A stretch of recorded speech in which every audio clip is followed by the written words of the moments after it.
लोकसभा चुनाव 2024 के लिए बिहार एनडीए की पार्टी बीजेपी ने अपने सभी 17 उम्मीदवारों के नामों का ऐलान कर दिया।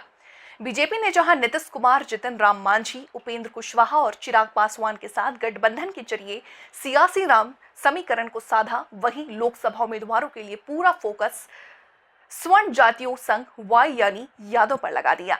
बीजेपी ने वाई एम यानी मुस्लिम और महिलाओं को कोई तवज्जो नहीं दी। बिहार में बीजेपी ने वाई यानी यादव पर दावा लगा करके लालू यादव के वोट बैंक में सेंधमारी के लिए बड़ा सियासी दाव चला है। बीजेपी ने सवर्ण के साथ यादव पर दाव लगाने वाली प्लानिंग लोकसभा चुनाव के पहले ही कर ली थी। आइए जानते हैं उनकी पूरी कहानी। बीजेपी क्यों खेल सकी सवर्णों पर दाव? लोकसभा चुनाव से पहले बिहार में बीजेपी के साथ केवल लोजपा के दोनों गुट थे। बाद में जीतन राम मांझी और उपेंद्र कुशवाहा जुड़े तो बीजेपी को बिहार में चिराग मांझी के सहारे दलित समाज के वोट को एनडीए से जुड़ने का उम्मीद बढ़ गई। जब आखिर में विपक्षी इंडिया गठबंधन की नींव रखने वाले नीतीश कुमार ही लालू का साथ छोड़कर बीजेपी के साथ आए तो आगे की रणनीति भी क्लियर हो गई। नीतीश के एनडीए में आने से बीजेपी के लिए ओबीसी वोट साधना आसान हो गया। बिहार में नीतीश कुमार और कुशवाहा ओबीसी समाज के बड़े चेहरे माने जाते हैं। बीजेपी के लिए अब केवल सवर्ण और यादव समाज के लिए रणनीति बनानी थी। इसी के चलते बीजेपी ने लोकसभा प्रत्याशियों में खास तौर पर सवर्ण पर दांव खेला।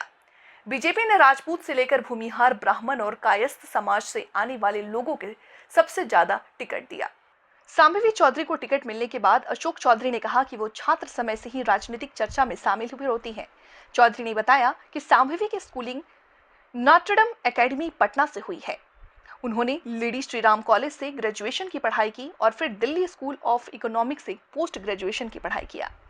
सांभवी फिलहाल मगध यूनिवर्सिटी से पीएचडी कर रही हैं। सांभवी ने कहा कि वो समाज के आखिरी छोर पर बैठे समाज के लोगों को मुख्य धारा में लाना चाहती हैं। इसके लिए वो अपने लोकसभा क्षेत्र के साथ साथ राज्य को विकसित बनाने के लिए काम करेंगी। उनके पिता ने उन्हें बताया कि समाज के सभी वर्गों को किस तरह आगे बढ़ाया जाता है, सबको साथ लेकर के आगे बढ़ना है। बिहार में एनडीए दलों के बीच फॉर्मूला तय हुआ है। उनके मुताबिक बीजेपी 17 सीटों पर चुनाव लड़ेगी, जबकि जेडीयू के हिस्से में 16 सीट आई है। वहीं चिराग पासवान की पार्टी को 5, मांझी की पार्टी हिंदुस्तानी आवाम मोर्चा को 1 सीट और उपेंद्र कुशवाहा की पार्टी के खाते में 1 सीट आई है।